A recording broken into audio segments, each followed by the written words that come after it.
warm welcome to Deccan Vahini. I'm Prathibha Chandran in conversation with one of the most prominent national leaders from the South, former Finance and Home Minister P. Chidambaram. Vanakkam, Mr. Chidambaram, thank you so much for joining us. Let me begin with something that is affecting every citizen across the country, the fuel prices. The centre has indicated that it is ready to reduce the taxes a bit on fuel prices, but the states will also have to do their bit. Do you think that especially after the COVID, the states are in a position to take a cut in terms of fuel prices, or do you think the centre is being a little unfair? See, who reduces the prices first is not the issue. Who increase the prices first? It is the central government. Their tax on petrol today is 33% of the pump price. On diesel, it is about 32% of the pump price. On a single commodity, petrol and diesel are commodities, on a single commodity to levy a tax of 33% and 32% is extortion, it's not taxation. So the centre must reduce the taxes first and then tell the states, we have set an example, you reduce proportionately. And I'm sure the states, or at least many states, will follow. But having raised the prices unconscionably, exorbitantly, what moral right has the centre to ask the states to reduce taxes? Besides, the centre owes a lot of money to the states as compensation, cess, which they have not paid. In fact, every state has told me that their arrears are in several thousand crores. So the centre, having failed in its duty, miserably failed in its duty, and approached taxation on fuel as a way to satisfy its unlimited greed for money, I don't think the centre has any right to exhort the states to reduce taxes. Okay. The centre has indicated that the taxes on alcohol and fuel are what kept the economy going, especially at an unprecedented time like the COVID crisis. So, would it have been any different if the Congress government was in power? Of course. You see, there are other taxes which can be tweaked, increased, enforced more efficiently. See, please understand, taxes on fuel are regressive taxes. Whether the richest person in India pays the price of petrol, buys a liter of petrol, or the two-wheeler owner buys a liter of petrol, he pays the same tax. That is regressive taxation. What the centre should do is, and there's huge opportunity to do that, tweak the progressive taxes. The rich must pay more. And if the rich are asked to pay more, what taxes, I'm not willing to spell out now. Because then immediately they'll turn around and say, the Congress demanded this tax and that tax. It's for them to decide. But progressive taxes can be increased, the base can be enlarged, the collection can be more efficient, rather than crush the people, squeeze the people on taxes on petrol and diesel. In fact, you spoke about centre not releasing funds as well. This is something that has been spoken of by the states as well, especially in the South. They've been very vocal. GST was seen as a big win for cooperative federalism. But 4 years down the line, that hasn't happened, and especially the southern states have been vocal about a few demands that they have, say whether it's a fair share in GST or even a dispersal on time of the GST funds. So do you think that the centre is not in a position to release funds, or what do you think has gone wrong? No, the entire blame rests on the finance minister. There was no complaint in the manner in which the informal group of ministers functioned when the UPA was in power. And I must say there was no complaint when Mr. Arun Jaitley chaired the GST Council. The present finance minister treats the GST Council with utter disdain. She brushes aside every comment or criticism, doesn't answer questions, abruptly closes the meeting and leaves the place. And she has created a monster called the GST Officers Group, Officers Council or something, to which she delegates all the powers. They give recommendations which are made into rules. Those recommendations don't come back to the GST Council. The GST Council is not making the rules. It's being made by a body of unelected, unaccountable officers appointed by the central government.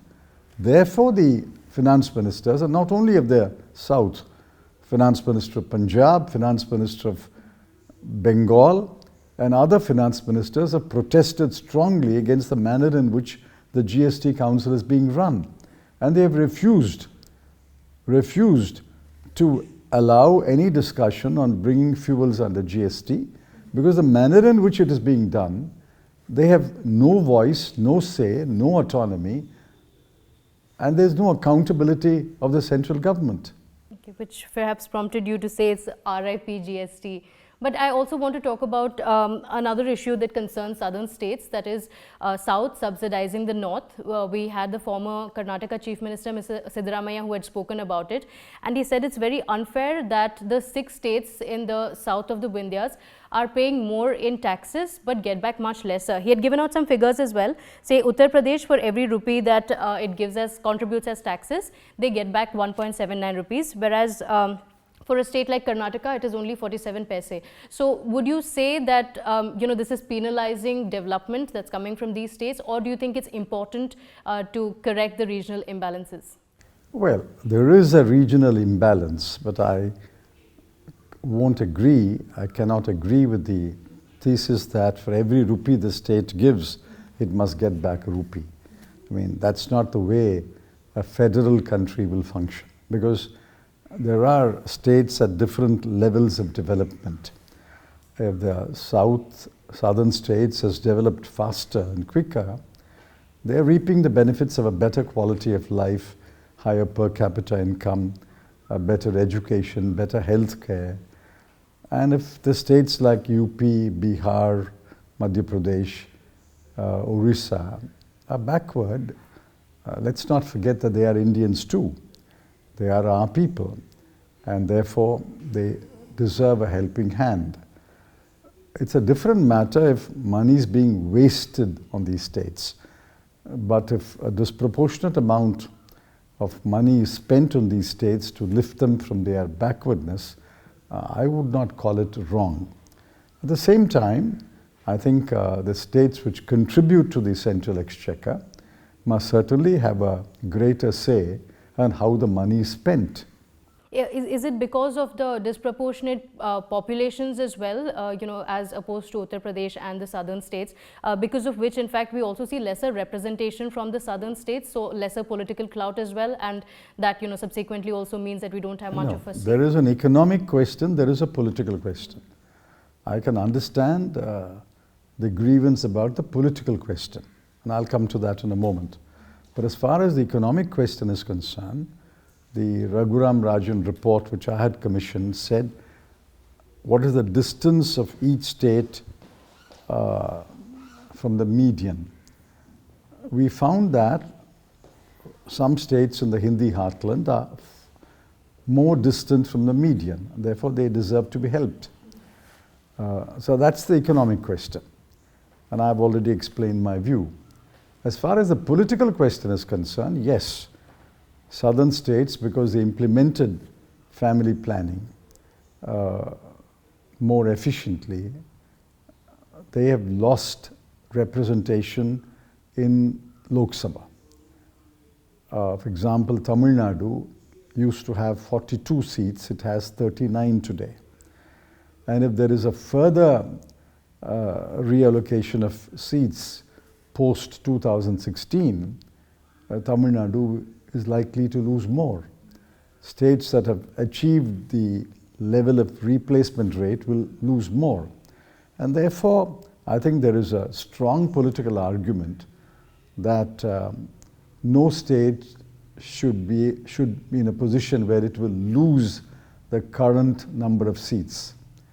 I think momentum will build up closer to 2016, and states which are likely to lose will join together and protest that their representation in Parliament should not be reduced because they have been more efficient.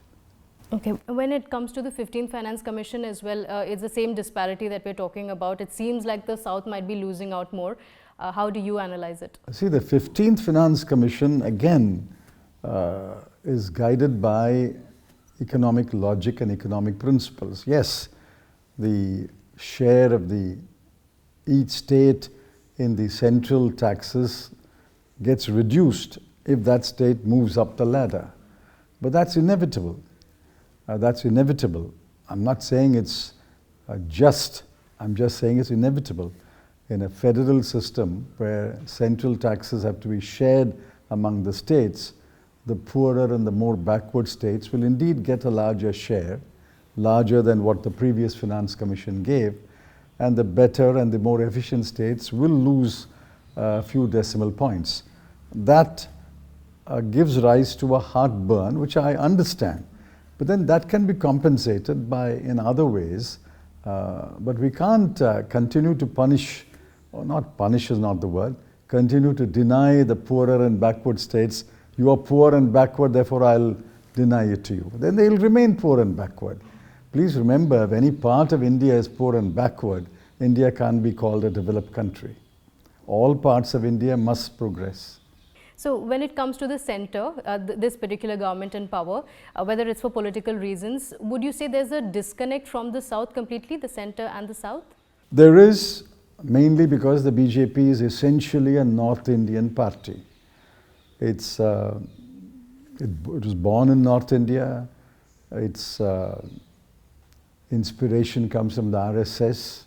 Its leaders are mainly from North India. And therefore, there is clearly a lesser understanding of the aspirations of the southern people. For example, there is no political leader from the south who occupies a key position in the central cabinet. I mean, I don't count the finance minister or the external affairs minister as political leaders. They are non-political leaders who have been handpicked and included in the cabinet. Good wishes to them. But they don't represent the political sense, the political aspirations of, say, the people of Tamil Nadu or the people of the South. There's hardly anyone from Kerala, there's hardly anyone from Karnataka occupying a key position in the central government. Okay, so the portfolios that are allotted to them are just for just the number, just for the name? No, they are portfolios. Somebody must run those portfolios, but not the key ministries. In fact, I'll go a step further. Key ministries are in the hands of non-political leaders. Key ministries are in the hands of non-political leaders. Reflect on that statement and make a list of key ministries which are in the hands of non-political leaders. Finance, external affairs, telecommunication, civil aviation, petroleum, power, they're all in the hands of non-political leaders. Okay, so non-political leaders, when you say that, would it mean that only political leaders are best suited for these portfolios? No, I say political leaders are best placed to reflect the views of the people. Among those political leaders, you choose people who are suitable for the portfolio. You can't say no political leader is suitable for these portfolios. That I don't agree.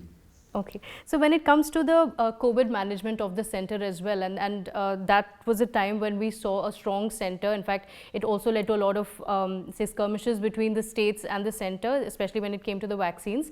And a lot of people said that it was better that the center handled it all, and some said there should have been more power to the states. So how do you analyze the situation? No, I don't think except one chief minister, any chief minister demanded that procurement must be left to the states.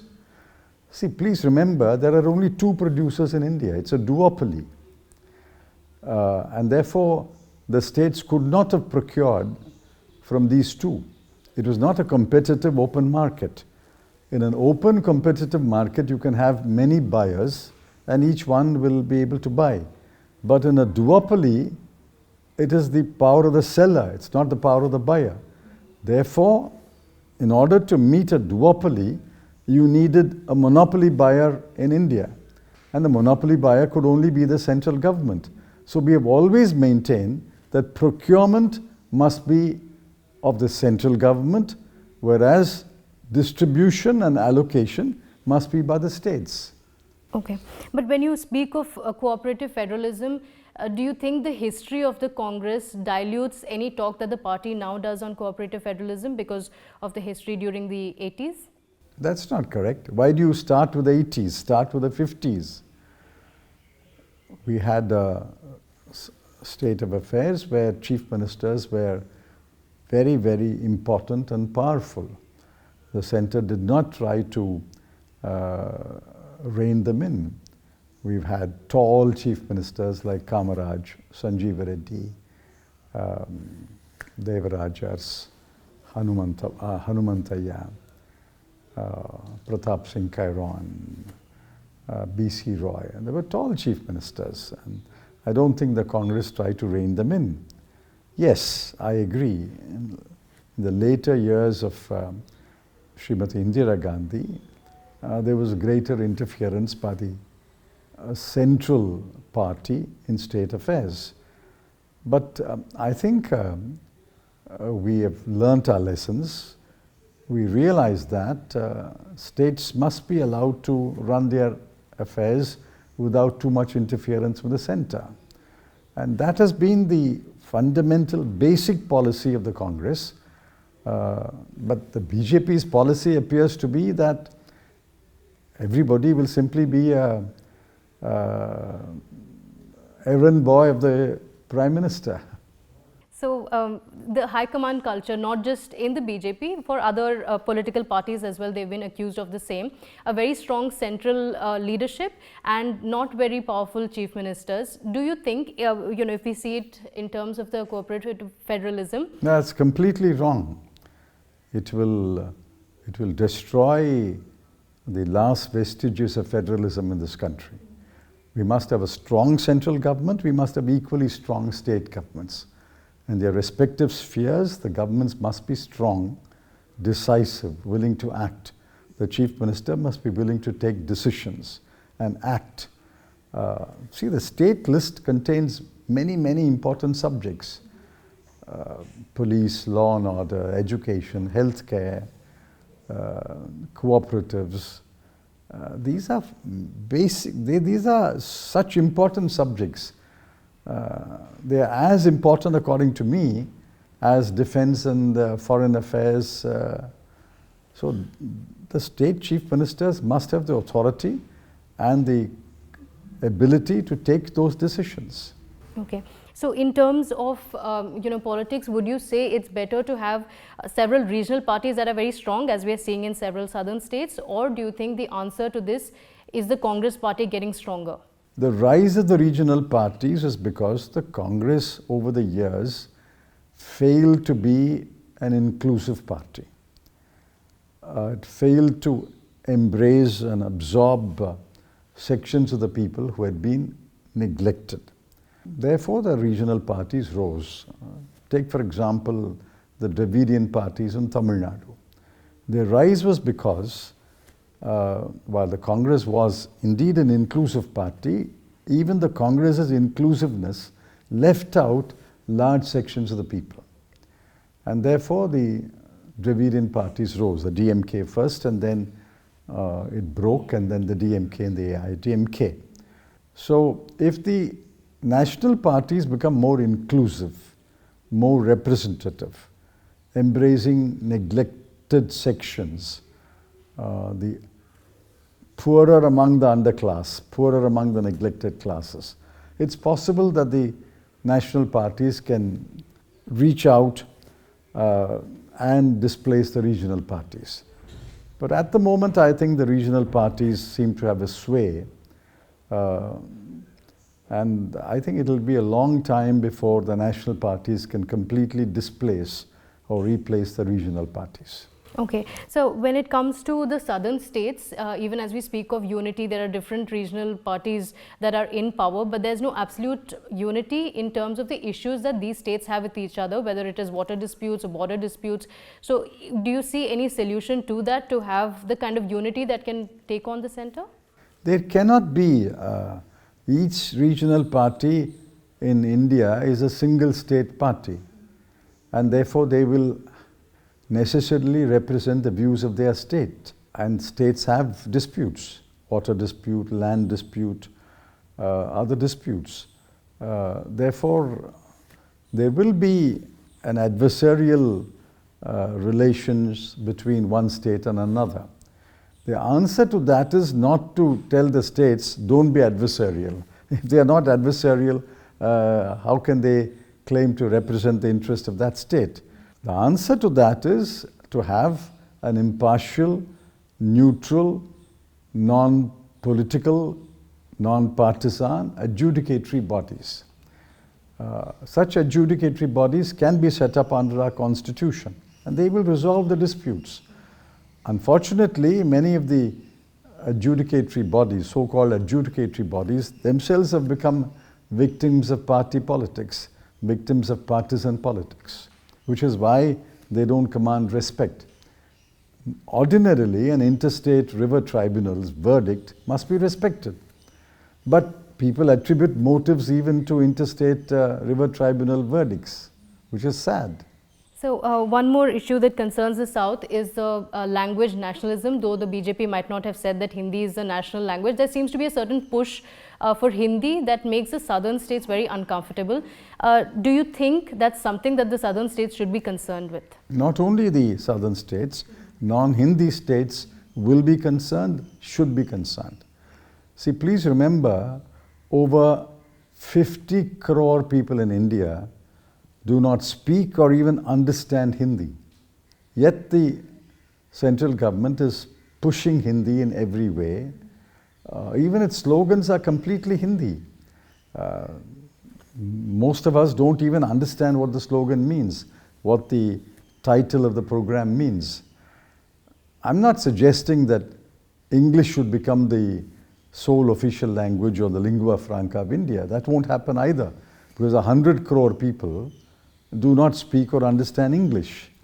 The answer is that allow states to do their business in their own language and respect all languages in the center.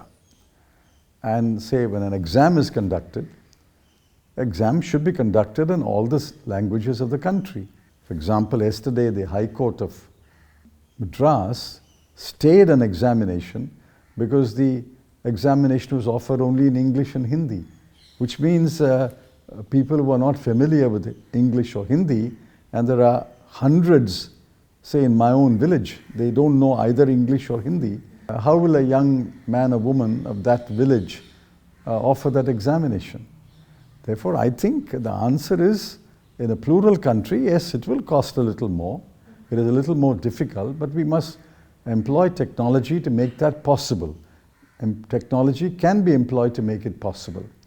That all languages must be respected and no attempt should be made to impose one language. After all, the southern states, the non-Hindi states, have made a major concession.